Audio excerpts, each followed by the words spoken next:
Hello दोस्तों, welcome to our channel for small tech. मेरा नाम सतीश है। आज हम डिस्कस करेंगे इलेक्ट्रो डिज़ाइन के कंफ्यूज़न के बारे में। जो कंफ्यूज़न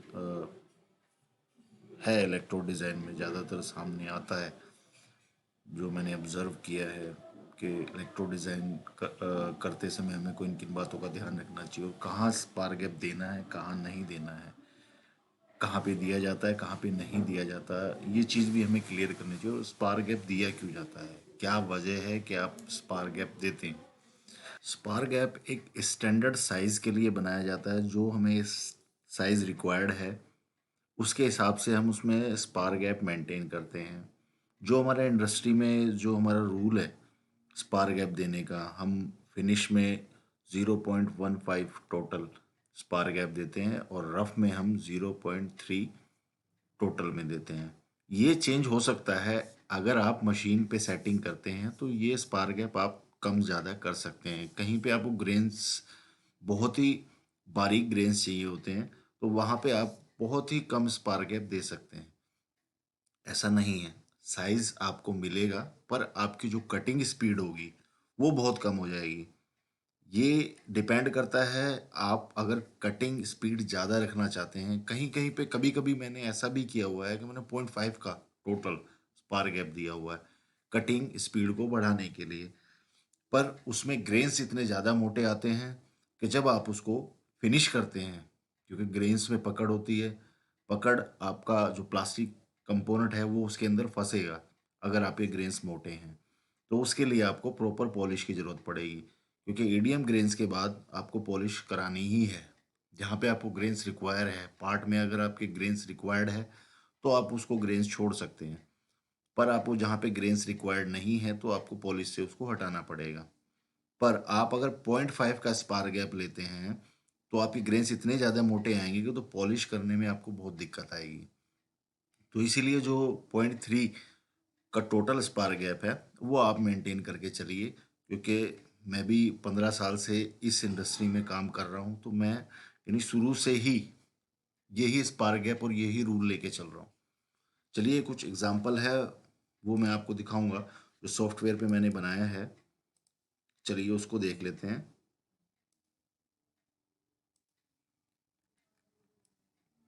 ये कैविटी मैंने काटी हुई है, इसका ये इलेक्ट्रोड मैंने डिज़ाइन किया हुआ है।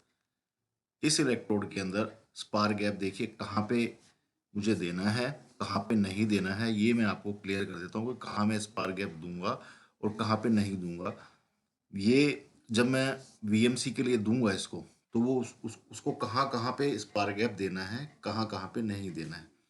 तो जो मेरी वर्टिकल सरफेस है, यानी डाया ये डाया यानी इसमें जो 4 डाया हैं, इनमें मैं स्पार गैप दूंगा। जैसे कि इसका डाया है, मैं डाया इसका चेक कर लेता हूँ। पहला डाया इसका है 12.5, दूसरा डाया है इसका 10.5, तीसरा डाया है इसका 8.5 और चौथा डाया है इसका 6.5। तो इन सारे डाये में मैं स्पार गैप दूंगा। तो पहला जो मेरा सबसे बड़ा जो डाया है उसका जो साइज होगा वो होगा, इलेक्ट्रोड का जो साइज होगा वो 12.35 फिनिश का साइज।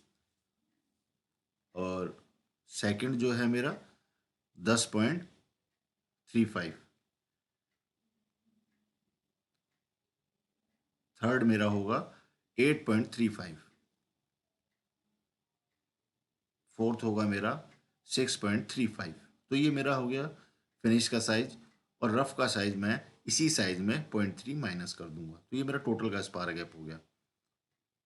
अब यानी मुझे स्पार गैप कहाँ नहीं देना है, ये टॉप सरफेस है, यहाँ पे मुझे स्पार गैप नहीं देना है।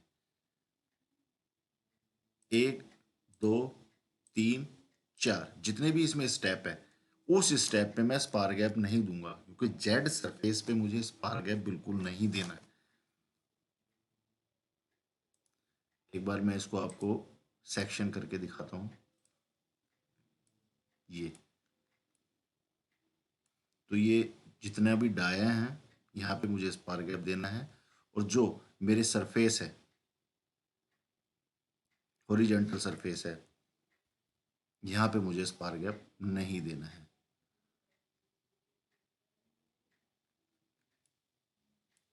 इसीलिए कभी भी इलेक्ट्रोड डिजाइन करने के लिए कैविटी को स्केल नहीं किया जा सकता, नहीं किया जाता,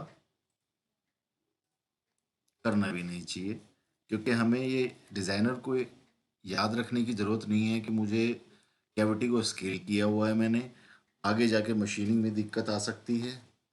आपको याद रखना पड़ता है कि आपने इसको छोटा किया हुआ है कैविटी को इलेक्ट्रो डिजाइन के लिए, तो कभी भी नहीं किया जाता। आप हमेशा स्पार गैप लिख के दे सकते हैं कि स्पार गैप ये एक स्टैंडर्ड चलता रहता है, इंडस्ट्री में एक स्टैंडर्ड चलता रहता है।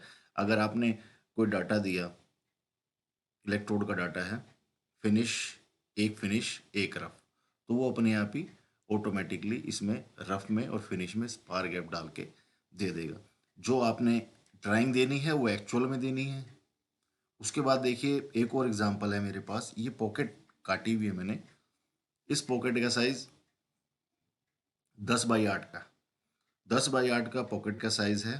तो आपके इलेक्ट्रोड का जो साइज होगा वो होगा 9.85 और 7.85 टोटल में स्पार गैप जो आप बनाएंगे फिनिश का। तो मान लीजिए आपने ये इलेक्ट्रोड इस पे लगाया और आपका जो साइज है, जो आपको रिक्वायर्ड है साइज, वो रिक्वायर्ड साइज इसमें नहीं आया, किसी भी कारण से मशीन में कुछ सेटिंग में कुछ ऑपरेटर ने कुछ गलती कर दी, सेटिंग नहीं कर पाया, तो वो साइज इसमें नहीं आ पाया, कम आ रहा है यानी माइनस में आ रहा है, तो आप इसी इलेक्ट्रोड से उस साइज को मेंटेन नहीं कर सकते। क्योंकि अगर आपने वो इलेक्ट्रोड एक बार लगा दिया तो वो वियर हो जाता है, वियर आउट हो जाते हैं, जिसके कारण वो साइज मेंटेन नहीं कर पाते। अगर आप चाहेंगे कि मैं स्पार गैप बढ़ा दूं तो वो ग्रेन्स मोटे आएंगे, पर वो कटिंग सही नहीं करेगा। तो इसके लिए आपको जो इलेक्ट्रोड है उसको रीवर्क करवाएं और उसके बाद इसको लगाएं। यही एक मेथड है, और आपको अगर एक्यूरेट साइज चाहिए इलेक्ट्रोड से तो यही एक मेथड है, आप यूज़ कर सकते हैं। तो अगर आपको ये मेरी वीडियो पसंद आई हो तो इस वीडियो को लाइक कीजिए, शेयर कीजिए और चैनल को सब्सक्राइब कीजिए। अगर आपका कोई कमेंट है इस वीडियो के बारे में तो मुझे ज़रूर बताइए। अगर आपका कोई टॉपिक है, किसी टॉपिक पे आप वीडियो चाहते हैं तो मुझे कमेंट बॉक्स में ज़रूर बताइए। मैं जल्दी से जल्दी उस टॉपिक पे वीडियो बनाने की कोशिश करूँगा। Thank you, thanks for watching.